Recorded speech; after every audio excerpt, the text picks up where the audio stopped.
আসসালামু আলাইকুম। আজকে আমরা নবম এবং দশম শ্রেণীর খুবই গুরুত্বপূর্ণ একটি অঙ্ক 13 অধ্যায়ের অত্যন্ত গুরুত্বপূর্ণ একটি অঙ্ক 13.1-এর 8 দাগ। এই অঙ্কটি বারবার পরীক্ষায় আসে এবং খুবই গুরুত্বপূর্ণ অঙ্ক, যে অঙ্কটি প্রত্যেকটা স্টুডেন্টই অনেক ভয় পায়, মনে করে কিরকম অঙ্ক হবে না, অনেক বড় অনেক জটিল এরকমটি মনে করে। আজকে আমরা অনেক সহজ পদ্ধতিতে এবং খুবই সুন্দরভাবে বোঝানোর চেষ্টা করছি। সবাই মনোযোগ সহকারে ক্লাসটা দেখি এবং খুবই মনোযোগ দিই, তাহলে আমরা অঙ্কটি সবাই পারবো। এবং আমরা চ্যানেলটি সাবস্ক্রাইব করে রাখবো, যাতে আমরা এরকম অঙ্ক অত্যন্ত সহজভাবে পেতে সহযোগিতা করবো ইনশাআল্লাহ। দেখি আমরা যে 13.1-এর 8 দাগ। কোন সমান্তর ধারার m তম পদ হলো n আর n তম পদ হলো m হলে ধারাটির m প্লাস n তম পদ কত, এটা আমাদেরকে বের করতে হবে। তাহলে আমরা কিন্তু পদ নির্ণয়ের সূত্রগুলো জেনেছি এবং আমরা m তম পদ আছে, এখানে আমরা ছোট্ট কতটুকু নিয়ে নেব m তম পদ। তাহলে এখানে লিখবো আমরা প্রথম লিখবো আমরা প্রথম শর্তে যে m তম পদ কি আছে, n আছে। তাহলে m তম পদ এর সূত্র আমরা জানি a প্লাস এখানে m মাইনাস 1 d সমান কিন্তু n, অতএব a প্লাস এটা এর সাথে গুণ করলে md, এটা এর সাথে গুণ করলে d সমান n। এটা হচ্ছে 1 নম্বর সমীকরণ। এবার লিখবো আমরা দ্বিতীয় শর্তে এবার কি n তম পদ হলো m, তাহলে এখানে লিখবো আমরা n তম পদ, এটা হচ্ছে m। তাহলে বা a plus n minus 1d সমান m। তাহলে অতএব a প্লাস এটা এর সাথে গুণ করলে nd, এটা এর সাথে গুণ করলে d সমান m। তাহলে এটা হলো আমাদের 2 নম্বর সমীকরণ। যেহেতু এটা আমাদের সমান্তর ধারা, সেই ক্ষেত্রে এই দুটো আমাদেরকে বিয়োগ করতে হবে, 1 নম্বর বিয়োগ 2 নম্বর। তাহলে এখানে লিখবো আমরা 1 নম্বর মাইনাস 2 নম্বর।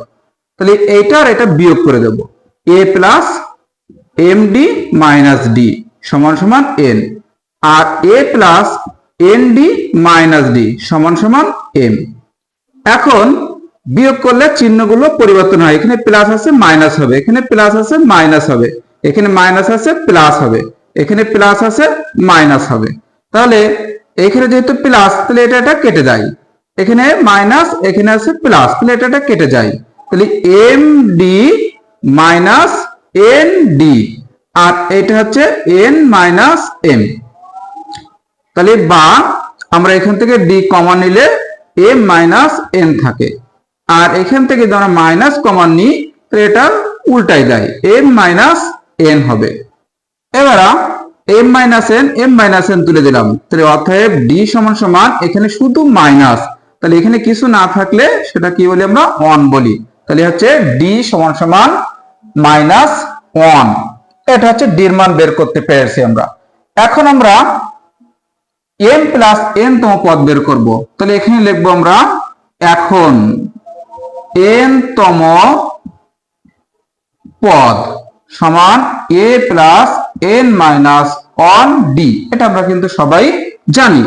এবারে n এর জায়গায় হবে m প্লাস n, তাহলে এখানে লিখবো আমরা m প্লাস n তম পদ, এই a প্লাস এই n এর জায়গায় হয়ে যাবে m প্লাস n, আর এই মাইনাস 1 আছে দিয়ে দিলাম, আর এখানে d। তাহলে a প্লাস এটার সাথে এটা গুণ করলে md, এটার সাথে এটা গুণ করলে nd, আর এর সাথে এটা গুণ করলে মাইনাস d।